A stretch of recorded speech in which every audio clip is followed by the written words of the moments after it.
For game number 2, spawning in the top right hand corner of the map Foxtrot Labs, we have our red Zerg player from Team Acer. It is Nerchio. Currently 1 point down under his Terran opponent, who is of course the orange Terran spawning in the bottom left hand corner of the map. It is YoDa.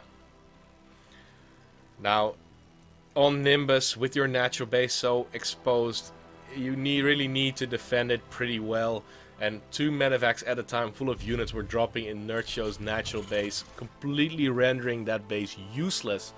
A really beautiful attack, but new game, both start off with exactly the same thing, no advantages whatsoever. Start off with six units, so let's see. Don't expect to see some extremely aggressive play from YoDa once again. In that last game he opened up with that 3cc build very early on, even before his factory. And he had the economy to get that aggression going so incredibly quickly. And Nerchio was just lacking the banings. He did not have time to morph them. This time Nerchio is opening up with a 14 supply spawning pool. He's gonna follow that up with either a gas geyser or a hatchery. I would expect the hatchery at least to come down first. It might still take a 3-minute gas geyser just to be able to deal with any Reaper shenanigans a little bit easier. And Reapers can be pretty powerful on a map like this. They have quite a bit of area where they can jump up and off and harass your mineral lines, so definitely potential for that. But YoDa is opening up with that Reaper once again. Wants to see what his opponent is up to, and of course with the SV that has scouted, that has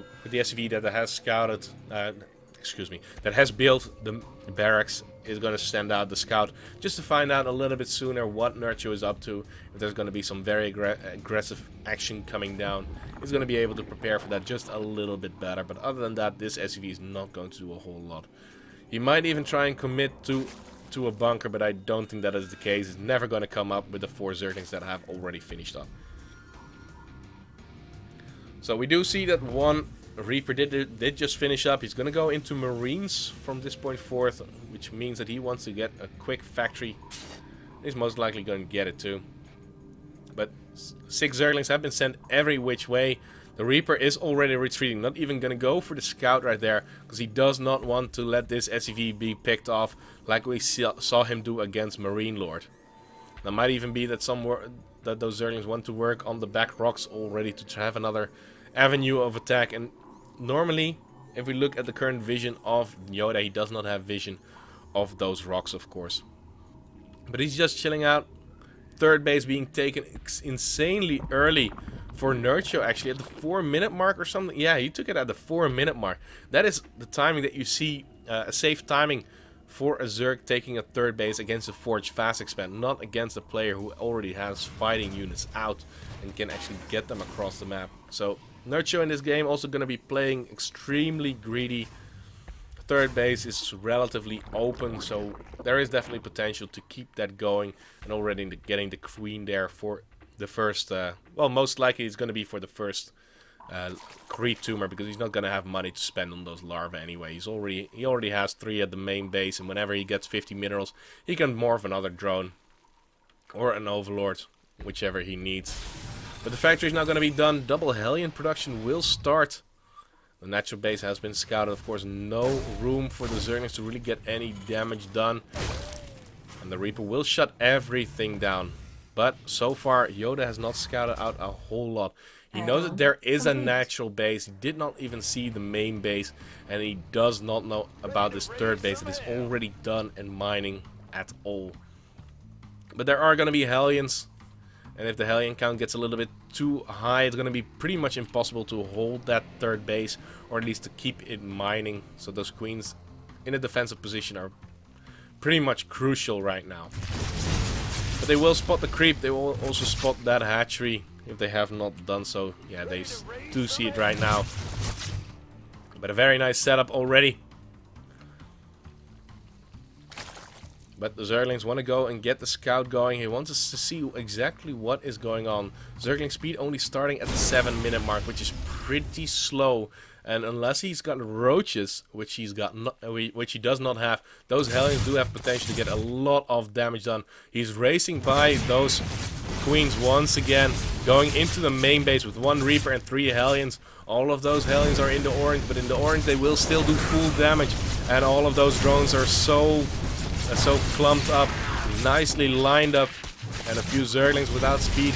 Oh, on creep they do get a nice speed buff, but they will finally get the kill on it. 9 workers did fall there, which is still pretty devastating.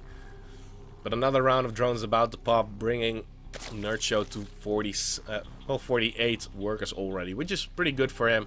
Also starting the double evolution chamber inside his natural base. Before the... Oh, we don't have any engineering base just yet, so that he's got that going for him. So he's gonna have a nice lead with the upgrades. Double engineering bay now also being started for YoDa, so he will not really get a big advantage from that. But we will see some Zerglings going for a counterattack. Zergling speed is about to be done. Picking off that one SCV could already be pretty nice. But this SCV is moving to the other side just in time.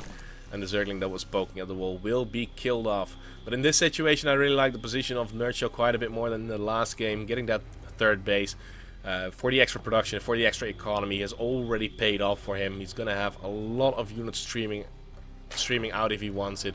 He already has the lair over halfway done. Does he have a Baneling Nest? No, he does not have a Baneling Nest just yet. So he has to be careful with that, because there's a double medevac drop coming towards his 3rd or his main base, and also a Viking still roaming the skies to find some overlords to kill. But there we go, boosting forward towards the main base, but the Zerglings are already in position. This drop is not going to do too much at the main base, but he might still be able to drop at that at the 3rd base. Lifting up, only letting the Widow Mine get his shots off. Of course, splash damage of the Widow Mine does affect the units in the sky too. Now he has some extra time to get the damage done, and remember, no Baneling Nest, so he needs Zerglings for this defense, and then he's nicely tucked away, lifting up once again while the Queens are focusing down on that medevac, of course. The Widow Mines were cleaned up by the Overseer that is, of course, here. And a pretty decent defense by Nerchio. Supply still very equal. Finally, we do see the Baneling Nest in the production tab. Lair already done for quite some time, so immediately he can start his Baneling speed too. And he's also getting a Roach Warren. Must really like his roaches in this setup. And some Zerglings trying to catch a few of those Marines, not quite getting them though.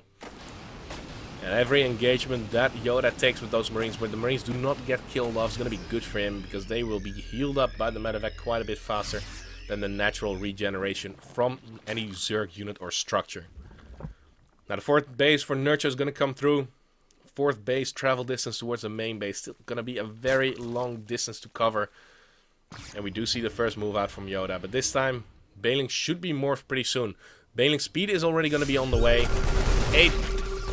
The Zerglings are going to be on the way more.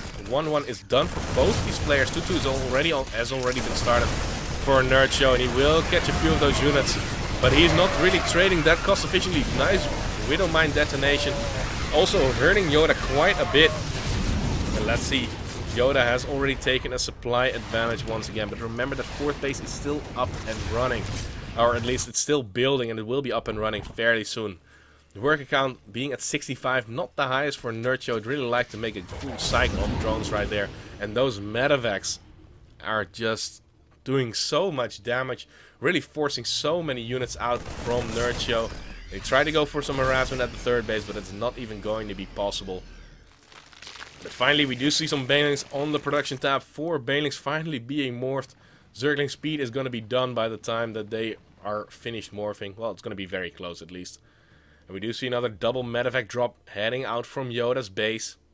That's 19 supply that he's not going to have at home. And it looks like Nerchio wants to go for an attack.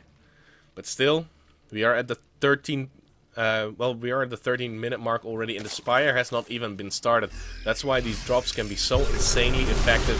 It's going to be very hard to defend against this, but the 4th base is going to be safe with the amount of Zerglings and Banelings that is currently here in position. But still, there are more units posturing at the front, denying a little bit of creep wherever they can.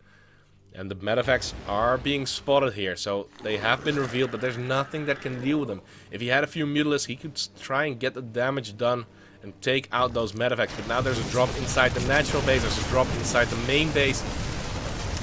And this is not looking good at all. Well, that was a decent Baneling detonation, but still the Widow Mine is just doing so much damage. And the Queen getting taken out inside the main base. They're going to have to step closer. And with the Roaches, he's not going to have gas for Mutilas anytime soon, which means that those drops are just going to do so much damage. Still 2 Widow Mines at the natural base.